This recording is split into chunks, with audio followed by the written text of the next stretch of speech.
माननीय अध्यक्ष जी,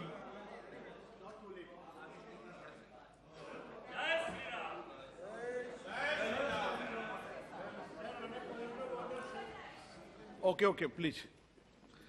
जो विषय आपके ध्यान में लाया था मैं उसका एग्जामिन करके एक्सपेंस कर दूंगा, ठीक है। चलिए, माननीय सीपी जोशी साहब। धन्यवाद अध्यक्ष जी। मैंने अपनी बात में सती प्रथा के बारे में न मैं या न मेरी पार्टी कभी इस बारे में समर्थन किया है, लेकिन चूंकि मुझे लगता है कहीं ट्रांसलेशन की वजह से सतीत्व को सती से जोड़ दिया गया। मैं इतना जरूर कहूंगा, मैं सरल हूं, सौम्य हूं, हल्दी घाटी की भूमि से आता हूं, यह भी निवेदन करता हूं। यहाँ मैं अपनी, चूंकि हमारे पूर्व में माननीय भैरव सिंह जी शेखावत साहब ने भी, जब पूरा प्रदेश एक तरफ खड़ा था तब उन्होंने इस प्रथा का विरोध किया था, और मेरी सरकार भी न मैं कभी इस प्रथा के पक्ष में है। मेरी सरकार का प्रायोरिटी है राजनीति से ऊपर देश, राजनीति से ऊपर राष्ट्र नीति। मैं अध्यक्ष जी अपनी बात को चूंकि समाप्त करने से पहले अपने विषय को आगे बढ़ाता हूं। हमने इस देश में देखा है कि आज वहां जिसके लिए मैंने बातचीत की थी, जैसे मुगल गार्डन को हटाकर अमृत उद्यान गया गया तो पूरे देश के लोगों में हर्ष का विषय हुआ। आज राजपथ को हटाकर कर्तव्य पथ किया गया, आज 7 रेसकोर्स को हटाकर अगर लोक कल्याण मार्ग किया तो पूरे देश के लोगों ने उसको अप्रिशिएट किया। आज हम लोग देखें कि चित्तौड़ का दुर्ग जो मीरा, पन्ना और पद्मावती का एक गौरवशाली इतिहास जुड़ा है, जहां से विश्व प्रसिद्ध दुर्ग है, जहां की गौरवशाली गाथाएं हैं, जहां हम लोग देखें कि दुनिया में मीरा से बड़ा भक्ति में बड़ा कोई आइकॉन नहीं हो सकता, हम पद्मावती के बलिदान से बड़ा कोई बलिदान नहीं मान सकते। और हम लोगों ने देखा है कि वहां वर्षों पहले एक आक्रांता अलाउद्दीन खिलजी आया था और एक पत्थर का शिलालेख लिखा था जिसमें लिखा गया कि उनको आईने में दिखाया गया। कुछ लोगों ने अकबर आईने में और कुछ गलत लोगों ने उस समय वो दिखा दिया गया, लेकिन सच्चाई ये है और देश के सब लोगों ने, और मैं धन्यवाद देना चाहता हूं प्रधानमंत्री जी का और माननीय मंत्री जी का आपका, कि जिस महिला ने अपनी सतीत्व की रक्षा के लिए अपने प्राणों की आहुति, सतीत्व की रक्षा के लिए कौन महिला होगी? ऐसा उदाहरण है। हम कभी सती प्रथा का पक्ष नहीं करते। और अरे वो जौहर था, जौहर, अरे वो जौहर था। आप शायद इसमें प्लीज आपको शायद हिंदी समझ में नहीं आ रही होगी। वो जौहर था। बोले अध्यक्ष जी कंटिन्यूस कीजिए। मैं अपनी बात को समाप्त करता हूं। मैं देश के प्रधानमंत्री जी का धन्यवाद जोर के मामले में बोला है। प्लीज बैठिए। देश में वर्षों पुरानी हमारी जो मांग उन्होंने जोर के बारे में बोला है, पुरानी जो हमारी शिलालेख में जोर के बारे में बोला, ठीक है। शिलालेख में जो गलतियां थी वो हमारे संस्कृति मंत्रालय से ठीक हुई है। और मैं किसान का अध्यक्ष जी, मैं किसान का बेटा हूं और जिस भाषा में वहां के लोगों से बात करता हूं, भाषण करता हूं, उसी भाषा का उपयोग करता हूं। मैं एग्जामिन कर लूंगा, मैंने आपको बोल दिया। प्लीज अध्यक्ष जी, हमारे लिए नेशन फर्स्ट है और मैं प्रधानमंत्री जी का धन्यवाद अर्पित करता हूं, जिन्होंने कहा और हमने शुरू से सुना है, रघुकुल रीत सदा चली आई, प्राण जाए पर वचन नहीं जाए।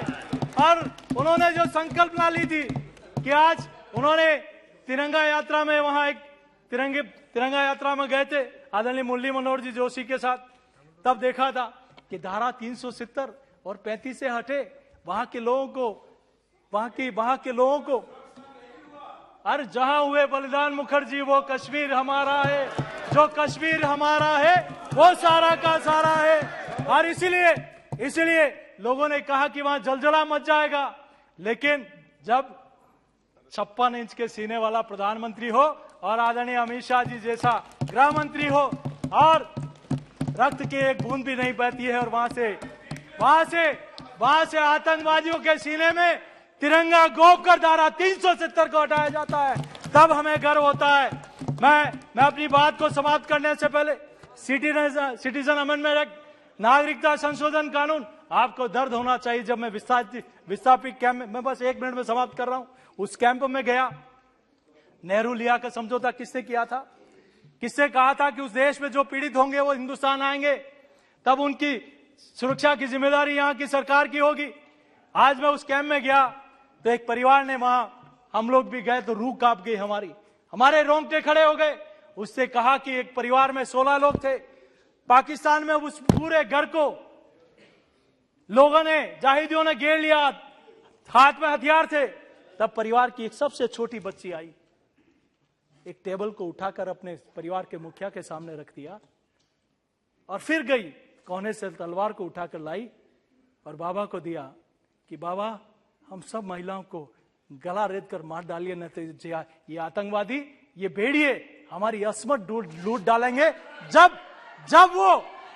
वो ऐसे हालात में कोई घर, जमीन, सब कुछ छोड़ के हिंदुस्तान आता है, तब उनको नागरिकता देने के लिए आप लोग विरोध करते हो।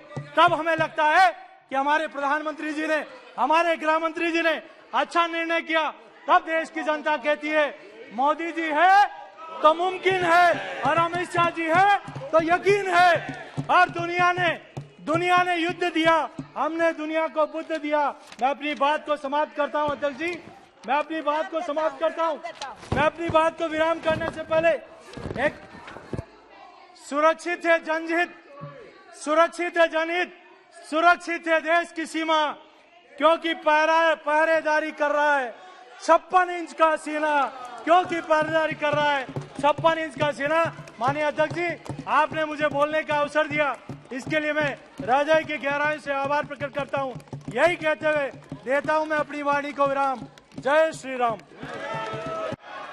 माननीय सदस्यगण, राष्ट्रपति के अभिभाषण पर जिन मान्य सदस्यों के संशोधन परिचालित किए गए हैं, यदि वह अपने संशोधनों को प्रस्तुत करने के इच्छुक हैं, 15 मिनट के भीतर सभा पटल पर अपनी पर्चियां भेज सकते हैं, जिसमें उन संशोधनों की क्रम संख्या दर्शाई गई है जिन्हें वो प्रस्तुत करना चाहते हैं।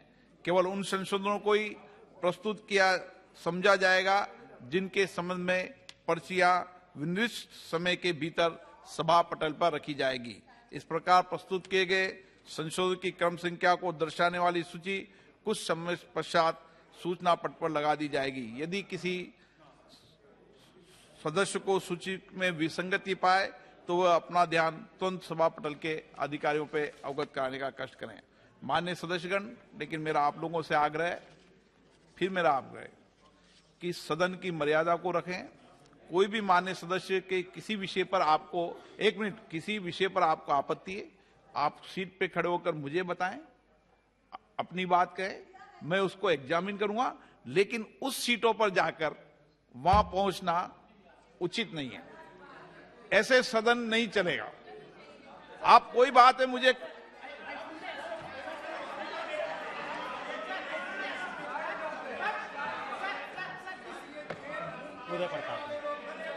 प्लीज बैठिए, आप बैठिए। हाँ बोलिए राजा जी, क्या बोल रहे थे आप? क्या उचित था ये आपका वहां जाना?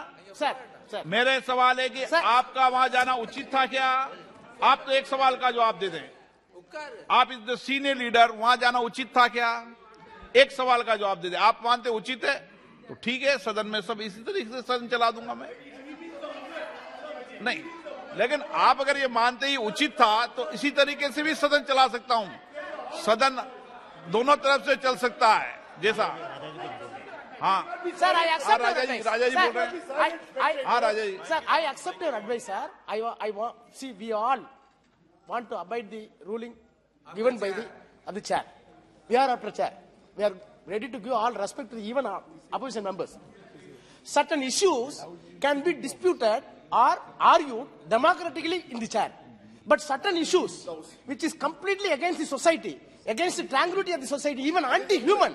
आप कोई विषय है तो मुझे बताए ना। Suppose such utterance was done. Uday Pratap Singh